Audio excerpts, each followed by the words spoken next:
আসসালামু আলাইকুম, কেমন আছেন? আশা করি আল্লাহর রহমত আপনারা সবাই ভালো আছেন। আমিও ভালো আছি।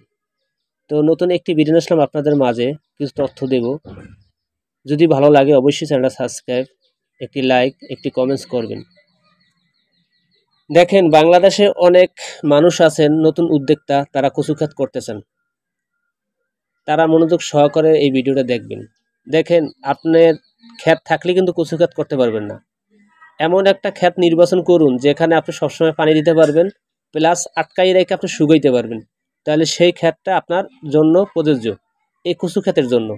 দেখেন, বাংলাদেশে কচু ক্ষেত যদি করতে চান এবং করেন, ঠিক আছে, একবারে খরচা কম লাভ বেশি। দেন বাংলাদেশে এমন কোনো ফসল নাই যে আপনার লস কম বেশি না হয়। কিন্তু এই জিনিসটা আপনি যদি লাগান কোনো লস হবে না, কারণ বৃষ্টি হোক, ঝড় হোক, তুফান হোক, কোনো সমস্যা নেই। আপনি ঘরে ঘুমাই রয়েছেন, যাই দেখেন আল্লাহর নিয়ামত, ঠিক আছে, ওটা আপনার কচু খাত কিন্তু বসে থাকবে না, সে কচু খাত আপনার লতি দিয়েই যাবে। বন্যা আর বৃষ্টি আর বাদল নাই, কোনো সমস্যা নাই। এই কারণে এই কচু খাত বেশিরভাগই লাভের অংশ হয় এবং লাভ হয় বেশি, খরচা কম লাভ বেশি, এক কথাই। তো আপনারা যারা এই লতি কচু বাড়ির এক চাষ করতে চান বা নাটোরের, যশোরের চাষ করতে চান, তারা আমার সাথে যোগাযোগ করতে পারেন। দেখেন, একটা কচু গাছ দীর্ঘস্থায়ী রাখতে হলে অবশ্যই আপনার ভালো একজন কৃষকের পরামর্শ দরকার আছে।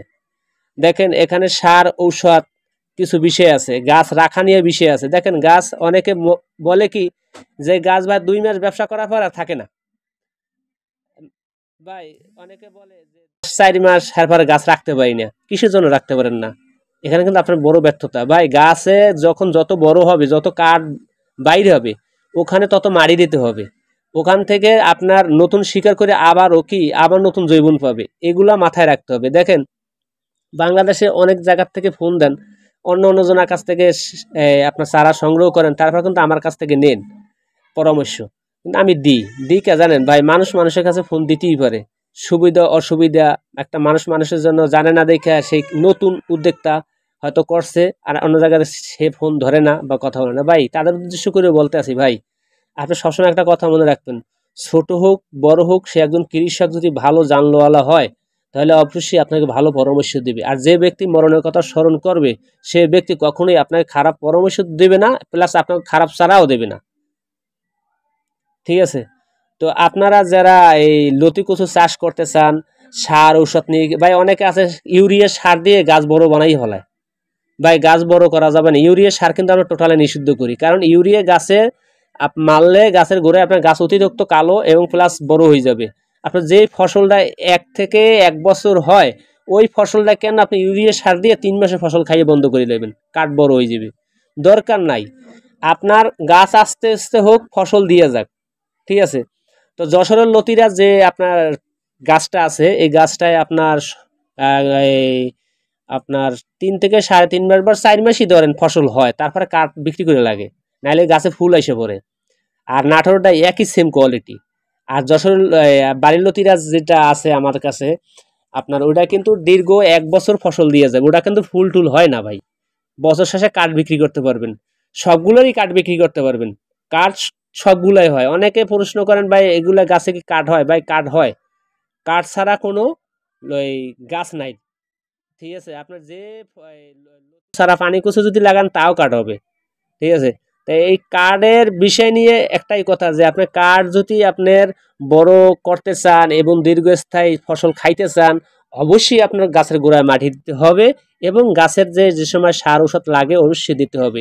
দেখেন, অনেক কিন্তু সার ঔষধ প্রয়োগ করে কিভাবে, এটা কিন্তু জানে না ভাই। আপনার দীর্ঘস্থায়ী কৃষক আছেন, আপনি অনেকদিন কৃষক কাজ করেন ভাই, কচু ক্ষেতের এই সার ঔষধ আর আপনার মরিচ গাছের সার ঔষধ একই সেম, কিন্তু এটা গ্রুপ ভাগ আছে, ঠিক আছে? আর মরিচ ক্ষেতের যদি আপনার ওই ঔষধ স্প্রে যদি কচু খেতে করেন, অত মরে যাবে, অত থাকবে না।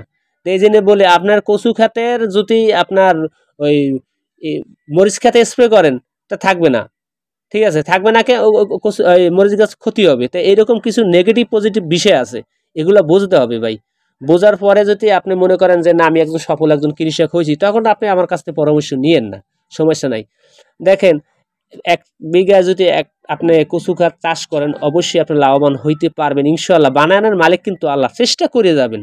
যদি ভালো জাত সংগ্রহ করতে পারেন, দেখেন ভালো জাত কিন্তু আপনার লতি কচু বাড়ির এক অহরহর ব্যস্ত আছে বাংলাদেশে, ঠিক আছে। আসলে লাগানোর পরে আর ফসল হয় না, 2 মাস পরে আর ফসল হয় না, 3 মাসে আর ফসলই হয় না। হ্যাঁ, 3 মাস পরে ফসল হয় না, ওটা গাছে ফুল এসে পড়ে, ফুল আসলে তো আর ফসল হয় না, ঠিক আছে। এইরকম অনেকে কপালে তিলক হয়ে বাড়ির লতি গাছ এক কই আপনি বিক্রি করলেন, ঠিক আছে, কিন্তু আপনার পরবর্তীতে এটা এক তো না, ঠিক আছে। তে আপনি কপালে তিলেও দিতে আছেন, ঠিক আছে, দেখাইতে আছেন, কিন্তু এটা আর বাড়ির লতির অরিজিনাল ভাবে যেটা এক, সেটা দীর্ঘস্থায়ী থাকবে এবং প্লাস ফুল আসবে না, এটাই গ্যারান্টি, ঠিক আছে। আর আল্লাহর রহমতে আপনারা যদি আমার কাছ থেকে নেন, তাহলে আমি কইতে পারি যে আমি বাড়ির লতিরাজ এক চারা দেবো, এবং যশোরের লতিরাজ চাইলে যশোরের লতিরাজ দেবো, এবং নাটোর চাইলে নাটোরও দেবো। তো আমার কথা কাজে যদি আপনাদের উপকার আসে, অবশ্যই ভাই চ্যানেলটা সাবস্ক্রাইব করবেন, একটি লাইক একটি কমেন্টস করবেন, আমার জন্য আপনারা দোয়া করবেন। আপনার জন্য দোয়া রইল। আল্লাহ হাফিজ।